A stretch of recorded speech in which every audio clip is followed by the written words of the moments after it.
విడాకులు, అనారోగ్య సమస్యల వల్ల కొంతకాలం పాటు బ్రేక్ తీసుకున్న సమంత కెరీర్ పరంగా ఇప్పుడు మళ్ళీ దూకుడు పెంచింది. సోషల్ మీడియాలో వరుస పోస్టులు పెడుతూ ఫుల్ యాక్టివ్గా కనిపిస్తుంది శామ్. తాజాగా చెన్నైలో సమంతకి బిహైండ్ వుడ్స్ నుంచి 2 హాల్ ఆఫ్ ఫేమ్ అవార్డులను అందించడం జరిగింది. ఈ వేడుకలో సమంత గోల్డ్ కలర్ శారీలో ఎంతో అందంగా ముస్తాబైంది. ట్రెడిషనల్ లుక్ లో సమంత మెరిసిపోయింది. ఇందుకు సంబంధించిన ఫోటోలను సమంత తన అభిమానులతో పంచుకుంది.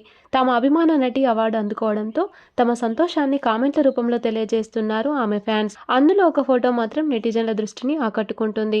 నాగ చైతన్య శోభితతో ఎంగేజ్మెంట్ చేసుకున్నాక సమంత కూడా ఒకరితో రిలేషన్షిప్ లో ఉన్నట్లు వార్తలు వినిపిస్తున్న సంగతి తెలిసిందే. ఆ వ్యక్తి ఎవరో కాదు, డైరెక్టర్ రాజ్ నిడుమోరు. సమంత నటించిన family man, honey Bunny web series లకు ఇతనే డైరెక్టర్. చాలా కాలం నుండి వీరిపై రూమర్లు వినిపిస్తున్నా ఇంతవరకు వాటిపై స్పందించలేదు వీరిద్దరు. పైగా ఎక్కడికి వెళ్లినా కూడా ఇద్దరు ఒకే చోట ప్రత్యక్షం అవుతున్నారు. ఆ విధంగానే చెన్నైలో జరిగిన అవార్డుల వేడుకలో మళ్లీ జంటగా కనిపించడంతో సమంత రిలేషన్షిప్ ని కన్ఫర్మ్ చేస్తున్నారు. రీసెంట్ గా నాగ చైతన్య ఒక ఇంటర్వ్యూలో తను కూడా మూవ్ ఆన్ అయిపోయింది అంటూ సమంత రాజ్ నిడుమోరుల రిలేషన్షిప్ ని బయటపెట్టాడు. ప్రస్తుతం సమంత ఫోటోలు సోషల్ మీడియాలో వైరల్ గా మారాయి.